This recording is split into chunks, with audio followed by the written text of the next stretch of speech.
A man whose name basically became synonymous with the escalation of cartel warfare in Mexico? Exactly. We're talking about the figure known as El Mencho. Mm. But what I love about the source material we have for this deep dive is that it doesn't just give us a standard biography. No, it forces us to look at the system he built. Yeah. We're going to trace the arc of a man named Nemesio Oseguera Cervantes, that's El Mencho, and we're going to look at how he took a strictly local entity and turned it into a massive global problem. And the mission for this deep dive, if you want to call it that, is to really understand that transformation.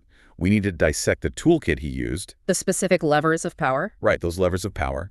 And then we need to look at what happens when that leadership is challenged or removed. Because the outcome, according to our sources, isn't peace. It's often just an intensification of the war. So let's start with the man himself, Nemesio Oseguera Cervantes. The source material, it wastes no time in establishing his credentials here. Not at all. It explicitly labels him as one of the most powerful cartel leaders in Mexico. And that phrasing does a lot of heavy lifting. When you're described as one of the most powerful in an ecosystem that's as competitive and violent as the Mexican cartel landscape. Right, it's not a small claim. Exactly. It implies a level of capability that goes way beyond your average criminal operator. It suggests a mastery of logistics, a mastery of violence, and strategy. And that leads us to the first major point from our sources today, which is the transformation. The source notes that under El Mencho's leadership, his organization, the Jalisco New Generation Cartel, or CJNG, it didn't just grow. It evolved. Yeah, it evolved. It went from being described in the text as a local gang to an international crime network. That distinction is so vital.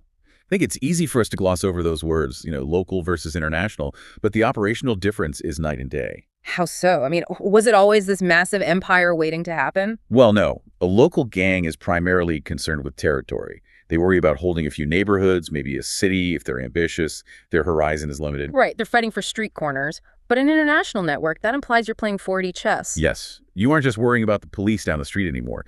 You're dealing with international borders, customs, maritime shipping, global finance. To make that leap, as the text credits El Mencho with doing, you have to build a corporate infrastructure. You really do. Yeah. You need distinct divisions of labor. You need a logistics wing to move product across continents. You need a financial wing to wash the money. Shell companies in different jurisdictions.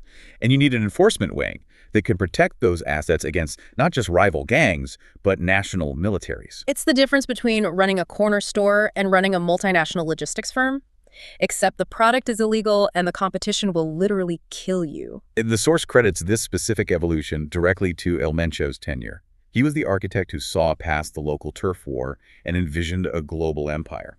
And that ambition is what makes him such a singular figure in this analysis. He didn't just inherit a machine, he completely upgraded it. He turned the CJNG into a brand that was recognized and feared all around the world. But you can't build something that massive just by being smart. You need tools. You need very specific tools. Which brings us to what I've been calling the toolkit of terror. The source material breaks down exactly how he maintained this grip on power.